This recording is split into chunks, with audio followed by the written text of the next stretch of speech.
All right, welcome to part 4 of robotic arm manipulation with reinforcement learning.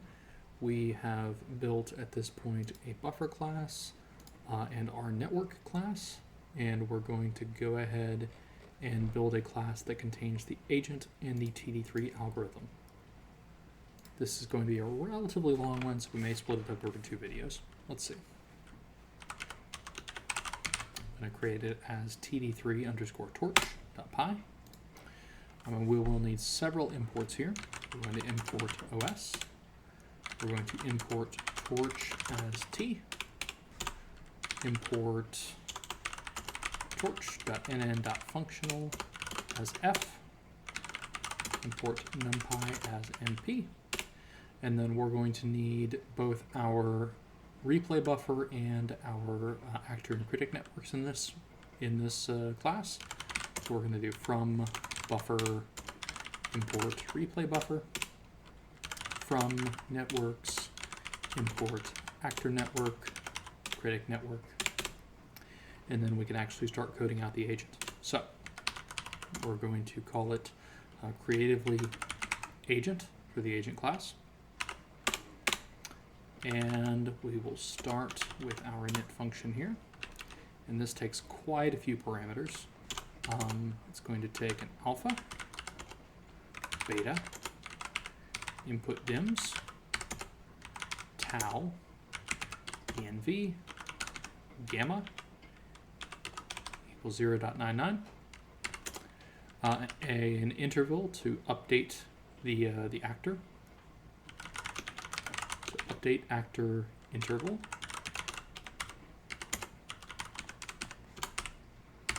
Warm up, we'll make that 1,000. And I'll do a brief description of what all these mean, but this is a spot where it would be worth going back and taking a course that covers a little bit more theory. I did mention in the first video of this series that Phil Tabor's work covers a lot of the theory behind this, and I would recommend going back, watching those videos, reading the original paper this is based on. This is really focused on being a code walkthrough, not a theory lecture series. So we're going to say our default number of actions is 2.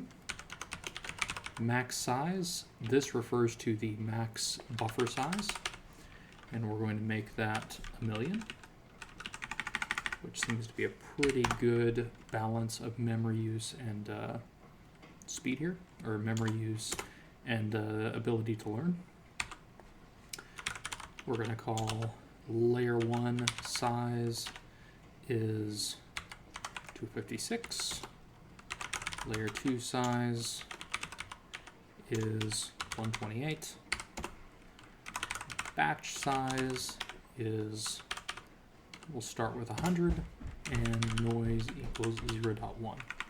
And you may have noticed that some of these parameters, layer 1 size and layer 2 size, are also set up and defaulted in our actor and critic networks here. Ultimately, all of these will be passed, so we're going to be creating our TD3 object, our agent object from main py, and we want to be able to pass in an override to it in order to create the downstream networks with the appropriate parameters. So here we're going to say self. As usual, we're going to go through and set up all of the variables to track what we've put here. So self.gamma equals gamma, self.tau equals tau, self.max action equals env.action space .high, self.min action equals env.action space .low. These are things that come out of the gym library. Self.memory, we're going to go ahead and create a replay buffer object with max size, input dims, and n actions. So we've now got our memory. Self.batch size equals batch size. Self.learn step counter You'll see where we're using some of these things later in the video, equals 0. Self.timeStep equals 0. We'll set up self warmup equals warmup. Self.n actions equals n actions. Self.update actor iter equals update actor iter. And then we're going to actually start declaring our networks. Now we'll need quite a few of them actually. TD3 stands for Twin Delayed DDPG. So this is actually going to include a single actor, dual critic networks, and then both a target actor and a target for each critic network. So we're actually talking about 6 total networks to make this implementation work. So we're going to say self dot here. Let me get myself, just for style reasons, create the networks. All right. Self dot actor equals actor network.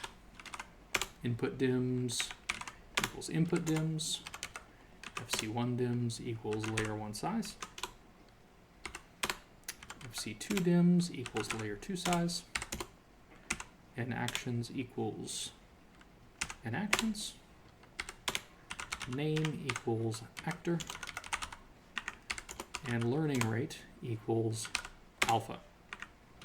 So alpha becomes the actor learning rate. And in fact, let's go ahead, and I think it'll be a little bit clearer if we just call it that. So I'm just going to say actor learning rate, critic learning rate. All right, that's a little clearer, I think. All right, self.critic1.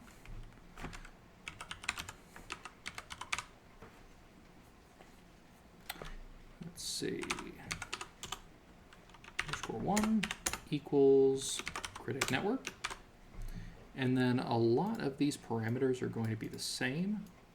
So let's do some copy and paste, and then we will adjust the things that need to be adjusted. All right, so input dims is still input dims, layer 1 size, layer 2 size, n actions is still n actions. Name is now critic underscore 1.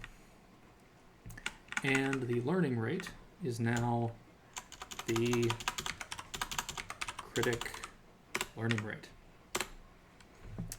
Then we need a second critic. Again, let's do some copy and paste here. So self.critic2. And then that again changes to critic2. And that is all we need there. Now we're going to need a target actor. So we're going to go copy. Let's go ahead and do some labeling. Create the target networks. All right, so self.target underscore actor equals actor network. And the only thing we should need to change here is calling this target underscore actor. And then we're going to create a pair of target critic networks with the same methodology. So again, I just copied and pasted critic 1 and critic 2. We're going to turn these into target critic 1 and target critic 2. And again, we will name them appropriately.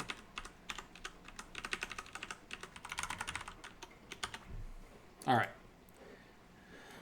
Finally, we need to set self.noise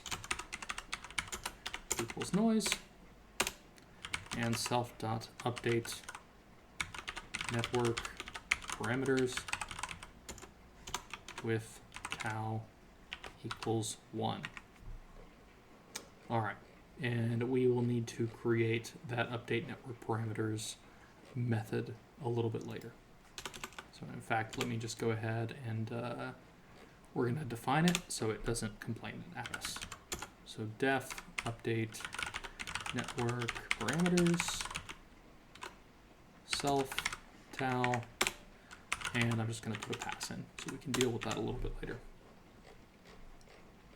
All right, so now that we've completed our init, there are a few functions we're going to need to make. Let's go ahead and define the rest, just so you've kind of got an idea of what we're building. So we're going to need a choose action function. That's going to take self, observation, and whether it's a validation run, we'll default that to false. And by the way, if you haven't seen this before, you can always throw a pass in a Python function. I use this quite a bit just to template things out, and then you can come back and fill in functionality later. So choose action should result in an action being passed for our agent to take. Def remember. That's going to take self, state, action, reward, next state, and done. And that's going to go and do our storage. Def learn.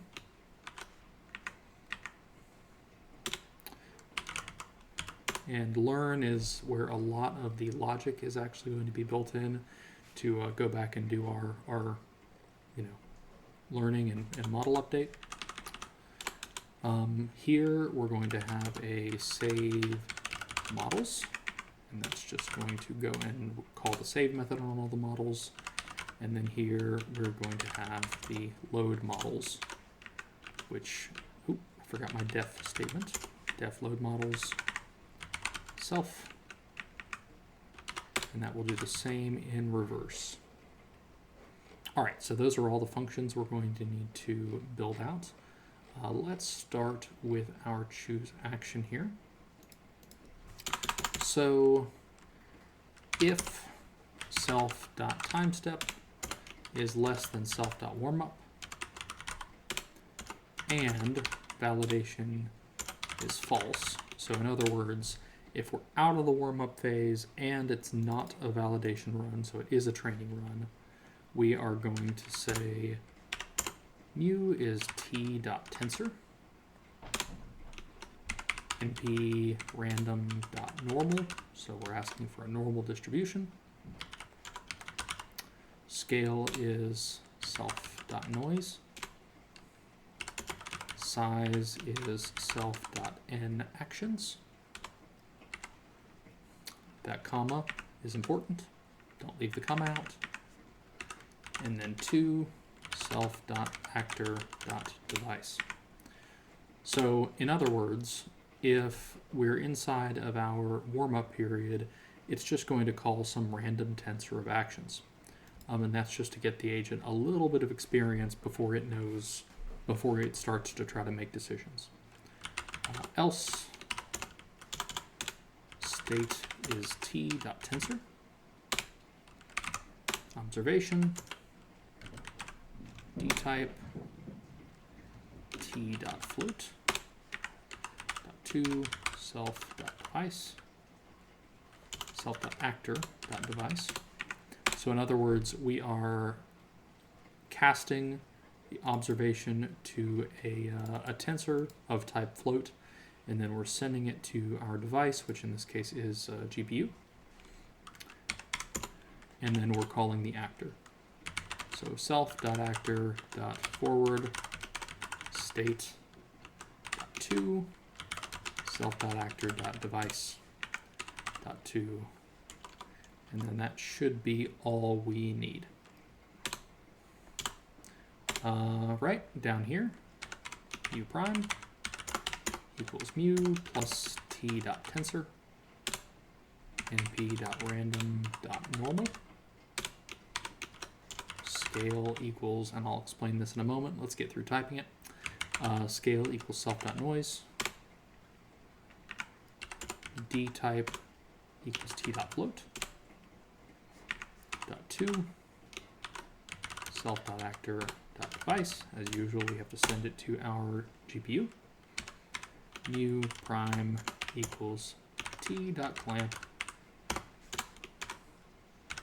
Mu prime self.minAction 0, 0th element there. and self.maxAction, which is, we're also going to grab the 0th element. So what do we do here? The way TD3 does exploration is it actually adds noise to the output. So there are multiple different ways to do exploration in sort of your traditional Q-learning, what people use to beat things like Pong. Your exploration is every so many actions you take a random action. And that works just fine as long as you don't have a continuous action space. As long as your action space is discrete, finite, then it's not a big deal to say out of these 5 actions, take one of them. If you're dealing with a continuous action space, which is what DDPG and TD3 and things like that are focused on, then you need an alternate method of exploration. You could just take completely random actions, but it's not nearly as functional in this kind of environment. So what we end up doing is adding some degree of noise to the output of our network here. So what this is basically saying is we are creating some degree of noise to the size of self.scale, and then we are adding this to whatever our actor came up with, whatever our action would have been. And then here we are clamping it because, so t.clamp is basically going to take, things above and below whatever value we're passing in, and it's going to cut them off. It's going to bring it down inside that range. And we're doing that because if you're adding noise to something, you could potentially spike it outside of the original action space, even if it started inside of it.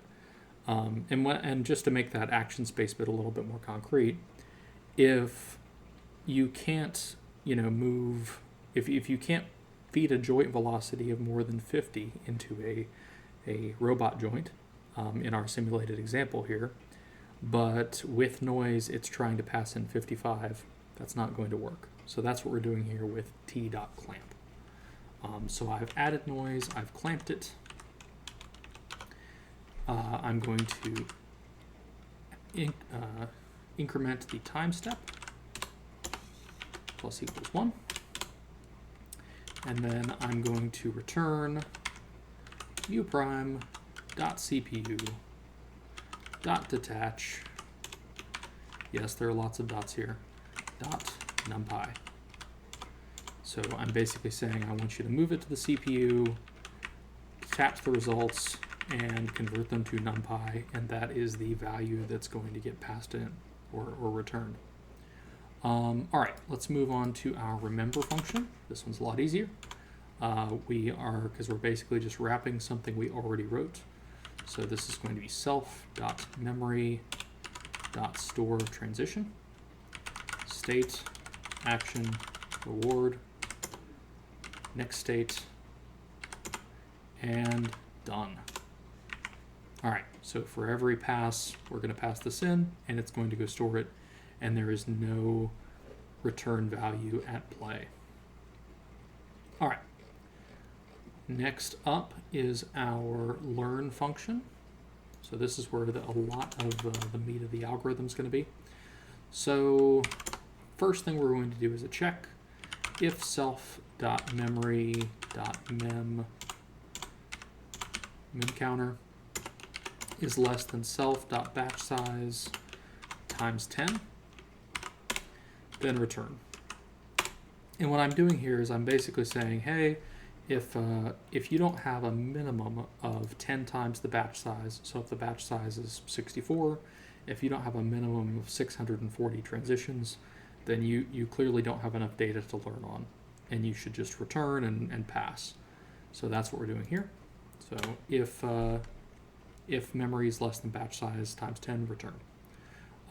Otherwise, we're going to say state, action, reward, next state, done, equals self.memory.sample buffer in self.batch size.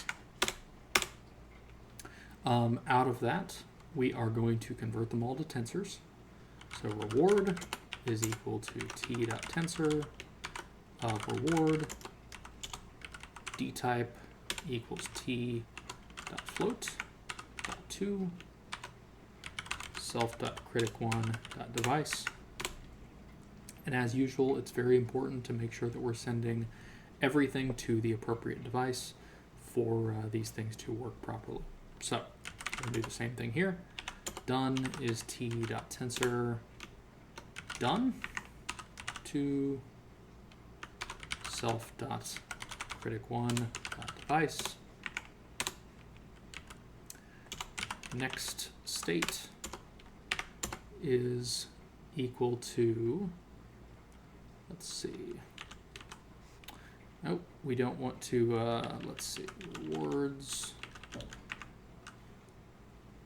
We're done. Yeah, we can use that. All right. Next state is equal to t.tensor next state .2. Oh, we need to do a dtype here as well. Data type equals t.float. And then this one will also go to self.critic1.device. Honestly, you could use any of them here. We're using the same device for everything, but I have bundled the device definition in with the networks, so I'm picking critic. State equals t.tensor, state dtype equals t.float, .2, self.critic1.device. All right, action equals t.tensor, action dtype equals t.float, .2, and you guessed it, self.critic1.device. All right. First thing we're going to do is go ahead and get our target actions are going to be self.target actor.forward, and we're going to pass it next state. And there's a lot of very interesting theory into why we use targets, but basically targets help stabilize the training process. It gives it a more stable target to shoot for, so you don't get as much oscillation as the network is learning. And if you want a better description, you will have to find someone who's better at this. Target actions equals, let's see, target actions plus t.clamp. You'll notice we're adding even more noise here. So t.clamp, t.tensor, np.random.normal, scale equals 0.2. And we're going to set that between negative 0.5 and 0.5 as our min and max. All right, and then target actions, keeping in mind that is the min and max for our noise term here. So here we need to do a target actions equals t.clamp, and we're going to do target actions self.minaction 0, self.maxaction 0, and we're doing the same sort of thing that we were doing up with our action selection. So we've got noise in both directions. We've got noise when we choose an action, and then we've also got noise again when we are in the training process here. And that little bit of jitter, that little bit of noise, forces the network to explore things that it would not have otherwise explored, and is a lot of what helps this type of architecture learn. All right. So we have set target actions here. we're going to move on to our two Q values. So Q1 equals, we're going to call that next Q1 equals self.target critic1 dot forward, and we're going to call it on next state and target actions. Next Q2 equals self.target critic2, and we're going to call that on next state and target actions. And then just regular Q1 here, self.critic1 dot forward state action, and regular Q2, self.critic2 dot forward state and action. All right. We are going to change the booleans for done into zeros. So that's going to be next Q1 done. So if done 0.0, next Q2 if done 0.0, and then we are going to use view to reshape those. So again, next Q1 equals next Q1 dot view -1, next Q2 equals next Q2 dot view -1. All right. So up to this point, we have our target actions with a little bit of noise.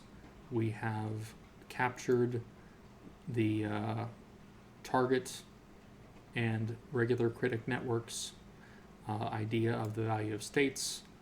We've done a little bit of reshaping here. Let's continue down. So critic value. So we're going to say next critic value is t.min of next Q1 and next Q2. So why do we do this? We are actually trying to fight an overestimation bias in Q learning. So what we're effectively saying here is that instead of taking the value of one or the other Q network, we are taking the minimum. So whichever one has the lower value of a target state, that is what we're accepting as our value. So we're going to do target equals reward plus self.gamma. Gamma is our discount factor. So basically, how much value do we put in the next state? So we're saying value times next critic value. So this is an important concept to stop and think about for a minute. We're trying to show the rewards of all future, or an approximation of the rewards of all future states. So we're looking at both our current reward as our target, and then we're adding self.gamma times whatever it thinks the value of the next state is. So if the next state value, let's say the next state value is 50, and our current reward is only 1, then it's going to do gamma, which in our case is 0.99 times 50, and it's going to still tell us that our current state is much more desirable to be in, because even at a discount factor of 0.99, that 50 is still going to turn into 49.5. So that ultimately means that this state is worth over 50, 50.5 to the agent, and it should try to go there.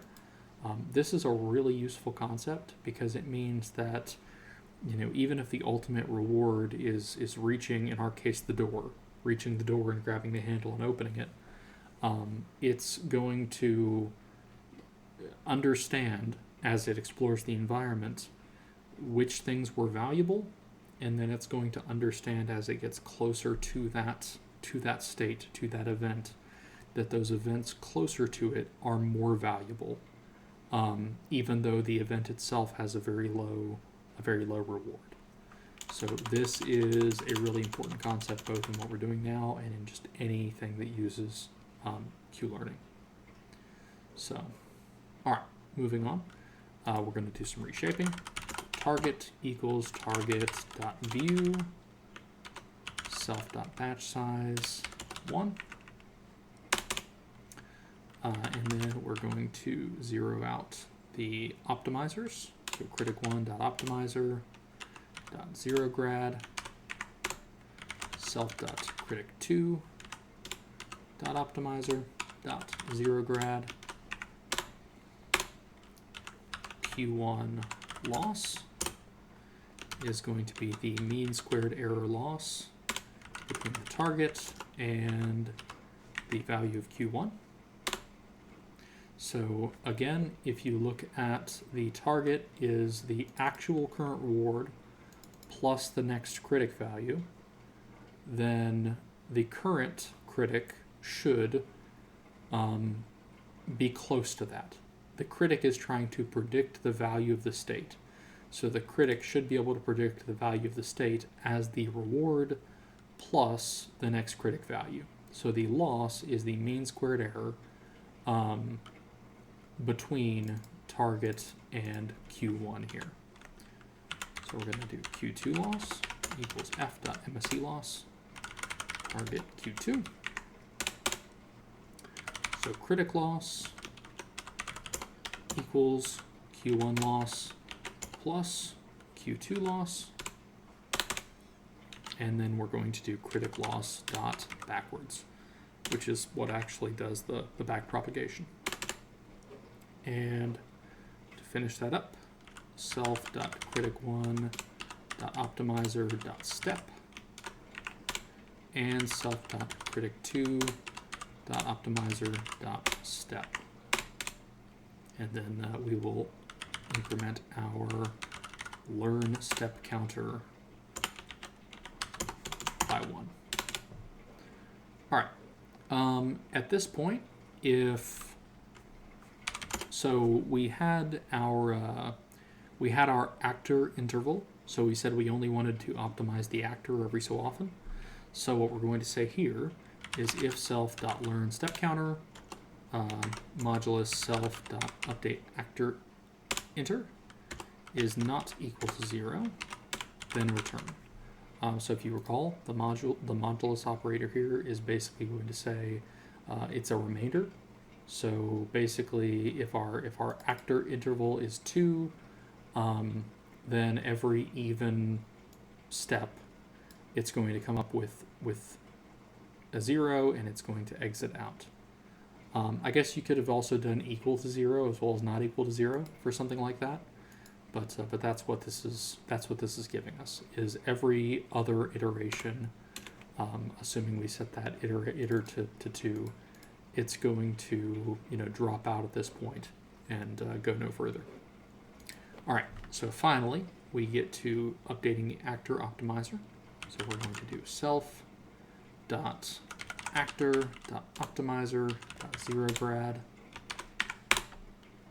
actor Q1 loss is self.critic1.forward state and self.actor.forward state. So this is an important point where we're using the critic. So we're basically saying the actor loss is the critic's value of state versus is going to be the critic's value versus the actor's own decisions here. So actor loss equals the negative t.mean actor Q1 loss and actor loss dot backward. So why are we doing the negative?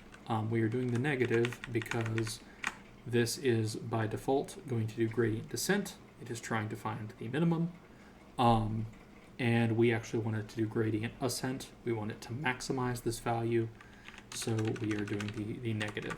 So if you maximize instead of minimizing, then that's going to get us where we want to go. All right, and then we're doing, oh, I jumped to the bottom. We're doing actor self.actor.optimizer.step and self.update network parameters, which again we have yet to fully define. And that was a very long function, and I think this is an excellent time to stop and move on to the next video.